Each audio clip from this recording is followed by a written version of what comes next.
고대 그리스의 영웅 서사시에 나오는 그리스군과 트로이군의 전쟁 이야기가 있습니다. 그리스군과 트로이군은 10년간 전쟁을 행했습니다. 근데 그리스군은 거대한 목마를 남기고 철수하는 위장 전술을 펼쳤습니다. 여기에 속아 넘어간 트로이군은 목마를 성 안으로 들여놓고 승리의 기쁨에 자축했습니다. 새벽이 되어서 목마 안에 숨어 있던 그리스군이 성문을 열어줍니다. 그래서 그리스군이 쳐들어오게 합니다. 트로이 성은 함락됩니다. 이 이야기는 내부를 잘 지키지 못하면 적에게 침략당한다는 메시지입니다. 바빌론 포로 70년 전 예루살렘은 예루살렘 성벽이 없어서 바벨론으로부터 침략당한 것이 아닙니다. 또한 예루살렘 성전이 없어서 바벨론으로부터 막아내지 못한 것 아닙니다. 예루살렘에 물자가 없어서 당한 것도 아닙니다. 성벽도 있었고 성전도 있었고 물자도 많았습니다.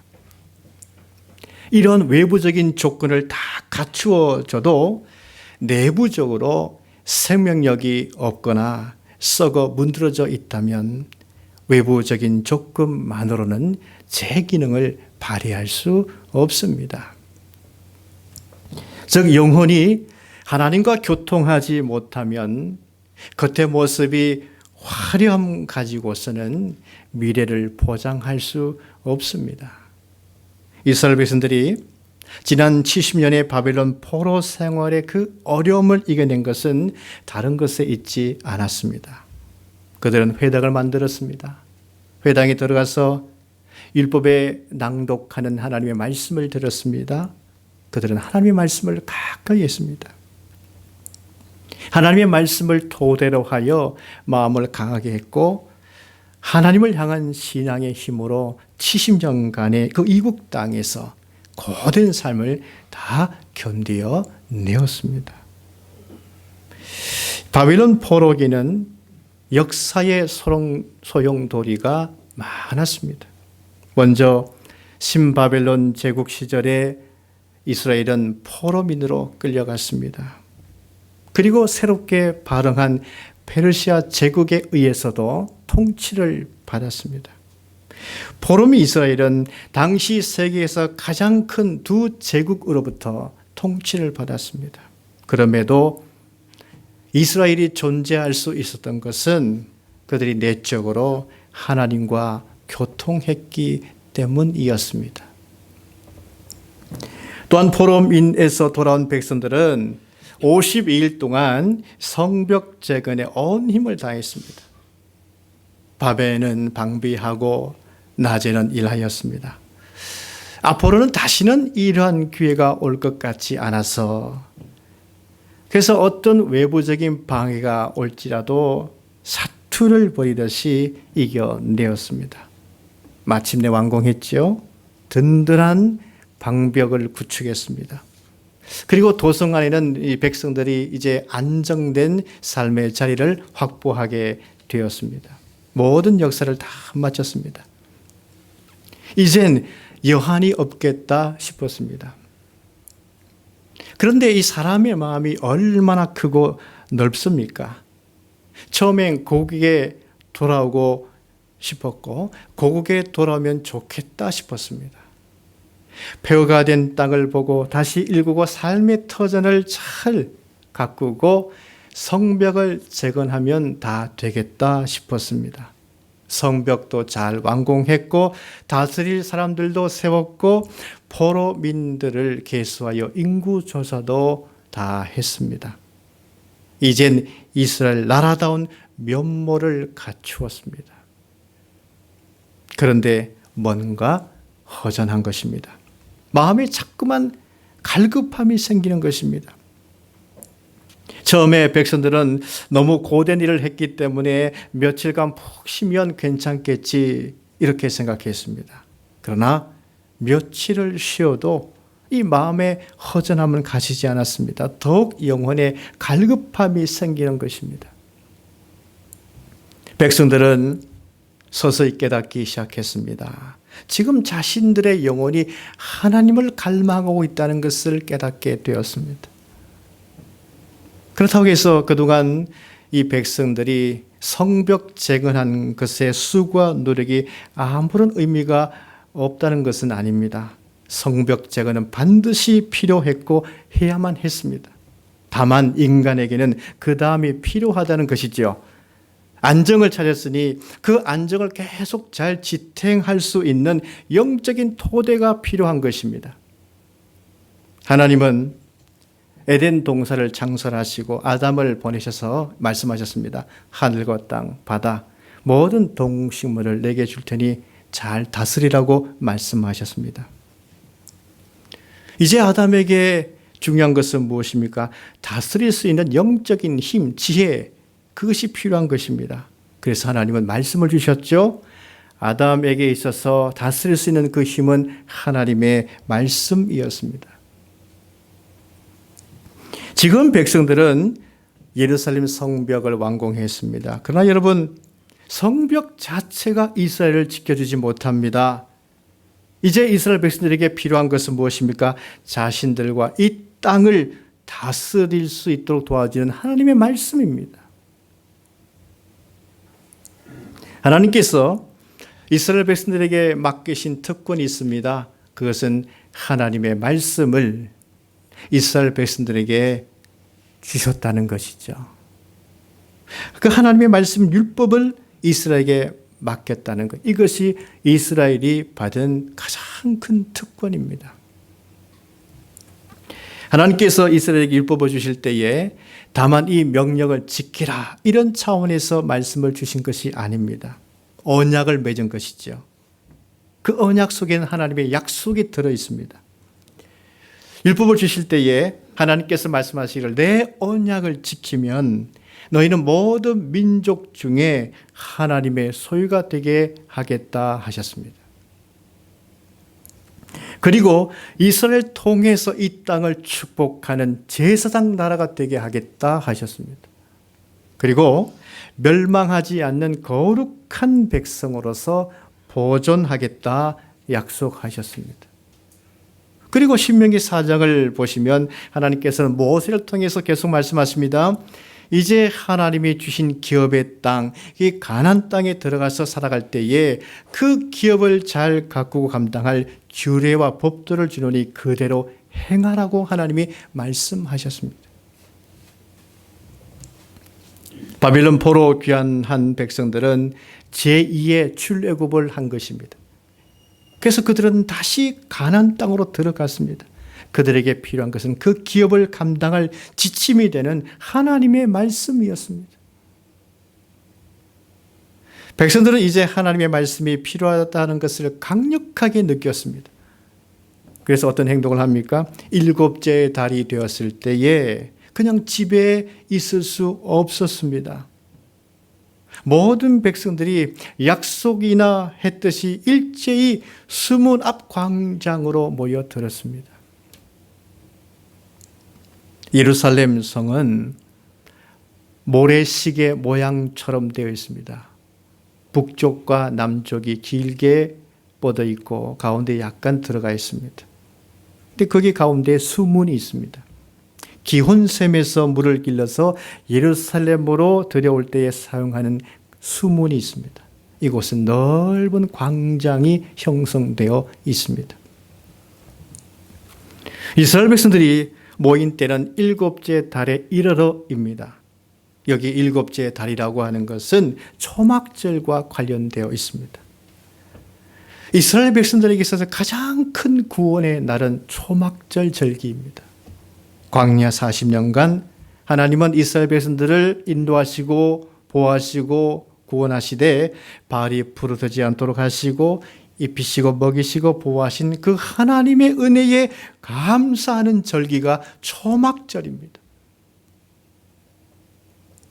그런데 백성들이 일곱째 달에 수문 앞 광장에 일제히 모인 것은 조직적인 홍보를 해서 모인 것이 아닙니다. 그들은 그저 자발적으로 모였어요. 그리고 율법학자 에스라에게 율법책을 읽어달라고 부탁했습니다. 1절 말씀에 일곱째 달에 이르러 모든 백성이 일제히 수문 앞 광장에 모였다 말씀하고 있죠. 그리고 에스라에게 모세 율법책을 가져오기를 청하였습니다. 1절 말씀 보면 그들의 모인 목적은 율법책을 듣기 위해서였습니다. 이게 목적이었습니다. 목적만 기록되어 있습니다. 왜 모이게 되었는지 그 이유에 대해서는 설명되어 있지 않습니다. 그들은 왜 모여들게 되었을까요? 그리고 왜 율법책을 가져오도록 했던 그 동기, 근본이 무엇이었을까요? 먼저 그들은 공사 기간 동안에 느헤미야를 자세히 보았습니다. 지도자 느헤미야를 보니까 그는 율법책 하나님의 말씀을 따라서 사는 모습이었습니다. 백성들은 그 느헤미야의 그 모습 보고 큰 감동을 받았습니다. 어려운 상황 속에서도, 힘든 상황 속에서도, 방해가 있는 그런 상황 속에서도, 문제가 많은 상황 속에서도 느헤미야는 하나님 말씀을 붙들고 율법을 따라서 일을 풀어가고 하나님의 말씀으로 해결해 나가는 모습, 그 말씀을 따라 사는 지도자 느헤미야를 백성들이 본 것입니다. 그래서 백성들은 우리도 저 느헤미야처럼 하나님의 말씀을 따라 살아야 하지 않겠느냐, 이러한 마음의 감동이 백성들에게 일어난 것입니다. 여러분, 그러므로 지금 이스라엘 백성들에게 있어서 가장 큰 은혜는 무엇입니까? 느헤미야와 같은 신실한 지도자, 그들의 눈앞에서 볼 수 있는 하나님의 말씀을 따르는 지도자가 있다는 것이 그들에게 은혜인 것입니다. 사람들은 어떤 모델을 보느냐가 중요합니다. 그동안 백성들은 하나님께서 느헤미야와 함께 하시는 모습을 보았습니다. 그래서 이 백성들의 마음속에 느헤미야에게 함께 하신 하나님께서 나에게도 함께 하셨으면 좋겠다. 우리 백성들에게도 하나님이 함께 하셨으면 좋겠다. 나와 함께 하신다면 내가 얼마나 마음이 든든할 것이며 마음에 감사가 있겠는가. 그런 마음이 생겼습니다. 여러분, 그래서 사람에게는 좋은 모델이 참 중요합니다. 여러분, 여호수아도 마찬가지죠. 그가 지도력을 발휘해서 이스라엘 백성들을 이끌고 가나안 땅까지 들어갈 수 있었던 것은 광야에서 40년간 하나님께서 함께 하시는 그 모세를 보고 모델로 삼았기 때문입니다. 하나님께서 여호수아를 부르실 때에 여호수아 1장에 내가 모세와 함께 있었던 것 같이 너와 함께 있을 것임이니라, 이렇게 하나님이 여호수아에게 말씀하셨습니다. 여호수아 입장에서 이 말씀은 어떤 말씀보다도 확신을 주는 말씀이었어요. 그는 지도자 모세를 수종 들면서 여호와께서 함께 하시니 모세 지도자는 얼마나 든든하고 좋았을까, 이런 생각을 했습니다. 여호와께서 모세 가운데 임재하시는 모습을 여호수아가 보았기 때문이에요. 그런데 하나님께서 여호수아에게 내가 너와 함께 있을 것임이니라, 이 말씀하셨으니 여호수아가 얼마나 확신이 생겼을 것이며 마음이 든든했겠습니까? 그래서 그 함께 하시겠다는 말씀을 힘입어서 그는 지도자로서 이스라엘을 이끌고 요르단강을 건너서 여리고성을 점령하고 가나안 땅을 점령한 것입니다. 오늘날 우리도 소망해야 하는 것은요, 하나님께서 나와 함께 하시기를 소망해야 됩니다. 항상 빼놓지 않고 우리가 기도해야 되는 것은 하나님 나와 함께 하시옵소서. 모세에게 함께 하시던 하나님, 여호수아에게 함께 하시던 하나님, 느헤미야에게 함께 하시던 하나님, 저에게도 함께 하시옵소서. 저는 기도할 때마다 항상 빼놓지 않고 기도하는 것은 하나님이 함께 하시기를 항상 빼놓지 않고 기도합니다. 새벽에 기도를 다 한 다음에 저는 조용히 또 묵상합니다. 그런 다음에 하나님께서 저에게 떠오르게 하는 그 말씀을 소원하는데 항상 때마다 저에게는 이사야 41장 10절 말씀이 떠오르게 하십니다. 두려워하지 말라. 내가 너와 함께함이라. 놀라지 말라. 나는 내 하나님이 됨이라. 내가 너를 굳세게 하리라. 참으로 너를 도와주리라. 항상 이 말씀을 떠오르게 하십니다. 저는 이 말씀이 제 마음속에서 떠오를 때마다 하나님이 지금 제 마음속에 주시는 말씀입니다. 그래서 항상 저는 마음에 안심을 가지고 또 하루를 시작합니다. 또한 여기 백성들이 자발적으로 모인 것은 하나님의 영이 그들과 함께 하셨기 때문입니다. 말하자면 새 마음을 주셨습니다. 우리가 예레미야 31장 말씀 보면 하나님께서 이 바벨론 포로에서 사로잡힌 자를 다시 돌아오게 하실 때에 주실 말씀 하셨습니다. 백성들에게 새로운 언약을 맺으리라. 하나님께서 말씀하시기를 내가 나의 법을 내 백성들의 마음속에 두며 그들의 마음에 기록하여 나는 그들의 하나님이 되고 그들은 내 백성이 되게 할 것이라. 에스겔서 말씀 보면 새 마음을 주시겠다고 말씀하셨습니다. 여러분, 하나님께서 과거 시내산 언약을 맺으실 때를 생각해 보십시오. 이스라엘 백성들이 홍해를 건너서 광야 사흘 길을 걸어갈 때에 물이 없었습니다. 그러자 원망하기 시작했습니다. 우리는 광야의 길을 걷지 못하겠다고 그렇게 원망했습니다. 하나님은 그런 백성들을 이끌고 그 백성들과 언약을 맺기 위해서 시내산까지 인도하셨습니다. 자발적이지 않았죠. 모세가 40일 동안 시내산 꼭대기에 올라가서 보이지 않았습니다. 그러자 산 아래에 있었던 백성들은 기다리지 못하고 금송아지 울상을 만들었습니다. 뿐만 아니라 언약 관계를 맺었지만 가나안 땅에 들어서자마자 이 백성들은 언약 관계를 깨뜨렸습니다. 여러분, 시내산 언약은 이렇게 비유합니다. 신랑 되신 하나님과 신부인 이스라엘 백성, 그들은 가나안 땅에 들어가자마자 부부 관계를 깨뜨렸습니다. 이제 하나님께서는 다른 방법을 사용하시죠. 백성들이 하나님의 말씀에 대해서 마음에 이제 갈급함을 가지도록 새 마음을 주십니다. 말하자면 이제 백성들은 하나님의 말씀이 아니고서는 내 영혼을 채울 수 없다고 하는 것을 깨닫고 그 말씀을 달라는 새로운 마음을 하나님이 주셨어요. 이제는 억지로 끌고 가지 않습니다. 아예 그 마음에 갈급함을 주신 거예요. 마치 일곱째 달이 일었을 때에 그들의 마음이 움직이기 시작했습니다.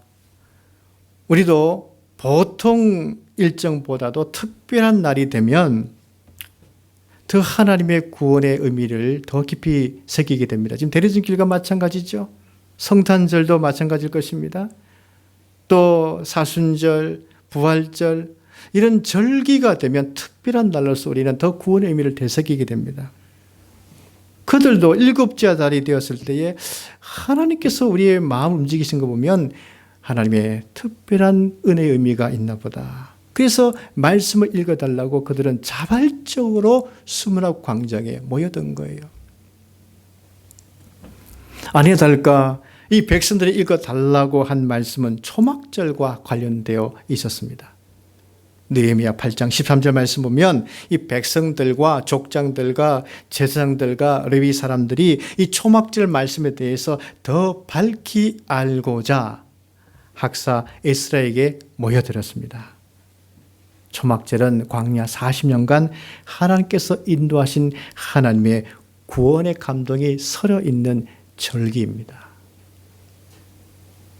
그들은 초막절을 지키기 위해서 산에 올라가서 감람나무 가지를 꺾어 왔습니다.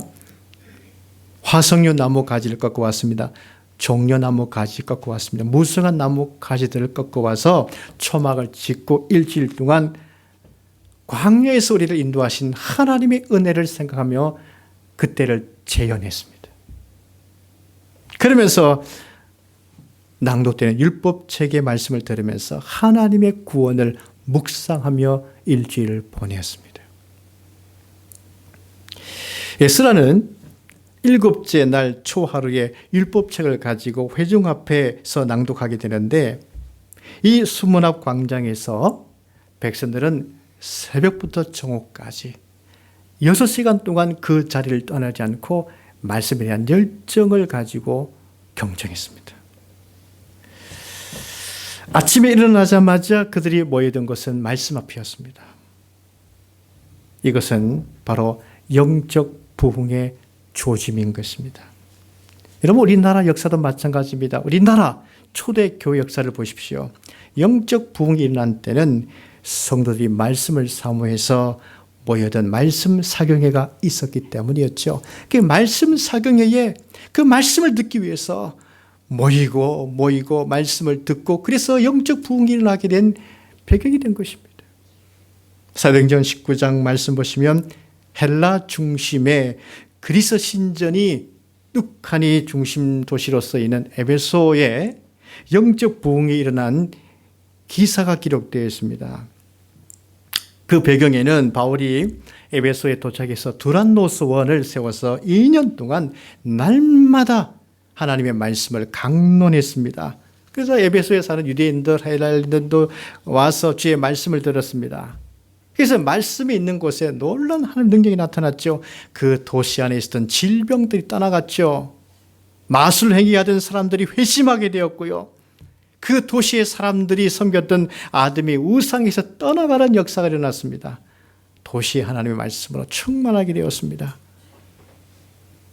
여러분, 그래서 모든 시대, 모든 지역마다 일어나는 영적 부흥의 불씨는 하나님의 말씀을 듣는 데부터 시작되는 것입니다. 우리 교회도 하나님 말씀을 듣고 말씀 받기를 더욱 사모함으로 영적 부흥 역사가 일어나기를 간절히 축원합니다. 오늘 이스라엘 백성들이 말씀을 어떻게 대하는지 보십시오.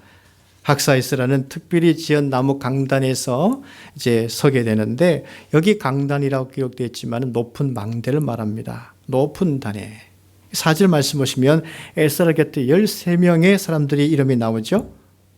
그들은 번갈아 가면서 율법을 낭독했습니다. 에스라가 모든 백성 위에 서서 율법책 읽으려고 이 율법책을 펴자마자 백성들은 자발적으로 자리에서 일어난 것입니다. 그럼 이것은 에스라와 느헤미야가 계획한 것이 아닙니다. 그런데 백성들이 자발적으로 말씀 앞에 일어섰어요. 무슨 뜻입니까? 하나님의 말씀에 대해서 경외감을 가진다는 뜻입니다. 그리고 하나님의 말씀을 온전히 받아들이며 순종하겠다는 마음이었습니다. 이스라엘이 변화된 태조죠. 여러분, 그래서 사람이 변화되었다는 것은 그가 하나님 말씀에 대해서 대하는 태도가 달라졌을 때에 그 사람은 변화됩니다. 에스라가 말씀을 펼치기만 했는데도 불구하고 백성들은 자리에서 일어났죠. 에스라는 위대하신, 광대하신 하나님 여호와를 송축했습니다. 그러자 백성들은 손을 들고 아멘 아멘 하면서 응답했죠. 그리고 몸을 굽혀서 땅에 엎드려 경배하기도 했습니다. 포로 지역에서 돌아온 백성들은 그 하나님의 위대하심, 광대하심이 무엇인지 다 알 수 있었습니다. 그래서 아멘 아멘 하는 것이죠. 그들이 이국 땅에 있을 때에 무엇이 자신들을 지켰는지 경험했기 때문이죠. 모든 세계가 다 하나님께 속하였고 모든 세계를 다스리시는 그 하나님. 백성들은 바벨론 제국과 페르시아 제국이 있으면서 생생하게 그 하나님의 다스림을 경험했습니다. 그래서 위대하시고 광대하신 그 하나님을 경험했기 때문에 에스라가 위대하신 하나님 여호와를 송축하니까 그들이 일제히 아멘 아멘 하고 화답하면서 몸을 굽혀 경배한 것입니다. 이스라엘 백성들의 포로 생활은 고생만 한 것이 아니죠. 값진 신앙의 경험을 한 것입니다. 에스라가 성경 읽고 나자 이제 백성들 사이에서 있는 레위인들이 이 율법의 말씀을 또 가까이서 깨닫게 설명해 줍니다. 이 백성들의 반응은 어떠했습니까? 그 말씀 듣고 다 울었습니다. 하나님의 은혜와 구원이 얼마나 큰지 다시 한번 발견하고 자신들의 죄와 허물에 대해서 깨닫고 회개의 눈물을 흘린 것입니다. 그러자 에스라와 느헤미야가 이제 더 이상 울지 말라. 여러분, 사실 회개의 눈물만 흘리고 만다면 이제 힘이 빠지거든요. 근데 다시 힘을 얻기 위해서는 하나님의 구원을 경험해야 됩니다. 그 구원의 기쁨을 경험해야 되는데 힘을 얻게 되는데 10절 말씀 보십시오. 이 날은 주의 성일이니 근심하지 말라. 여호와로 인하여 기뻐하는 것이 너희의 힘이니라. 이렇게 말씀드립니다. 이 에스라와 느헤미야는 지금 이 백성들이 하나님의 구원의 기쁨으로 다시 이 마음의 힘을 얻게 되기를 원했어요. 그래서 지금 이 백성들에게는 내적인 영혼의 힘이 필요했거든요. 그래서 무엇이 그들에게 힘을 주는 것이었습니까? 하나님의 말씀이었죠. 또한 그 하나님 말씀 안에 있는 백성들을 구원하신 하나님의 구원의 메시지가 백성들의 힘이 되는 것입니다. 오늘날 우리는 코로나 블루 시대에 지나가고 있죠. 우울한 시대를 지나가고 있습니다. 근데 사람들은 그 우울한 마음, 시간도 그냥 내부에서 많이 보내야 되기 때문에 그 시간 보내느라고 유튜브를 많이 시청한다 그래요. 어느 대학의 연구진들이 연구하고 발표했는데 사람들이 뭐 3시간, 많을 때는 10시간씩 유튜브만 시청한답니다. 그런데 나타난 증상은 굉장히 우울해지고 자기 효능감도 떨어지게 되고 일할 맛도 안 생긴다는 거예요. 왜 그럴까요? 유튜브만 시청하게 되면 거기에 내가 문제 해결 능력 이런 것을 우리가 경험할 수 없기 때문이죠. 행동하게 못 만들기 때문입니다. 지금 이 코로나 블루 시대, 우울한 시대, 우리는 무엇으로 다시 영혼의 힘을 얻을 수 있겠습니까? 하나님의 말씀인 줄을 믿으시기 바랍니다. 말씀 안에 있는 우리를 구원하신 하나님의 구원의 메시지가 우리에게 다시 영혼의 힘을 얻게 되는 줄로 믿으시기 바랍니다. 하나님 말씀 더욱 사모하시고 그 말씀 안에 있는 하나님의 구원하심을 통해서 다시 우리가 마음의 기쁨을 얻고 즐거움의 힘을 얻으시기를 주의 이름으로 간절히 축원합니다. 기도하겠습니다.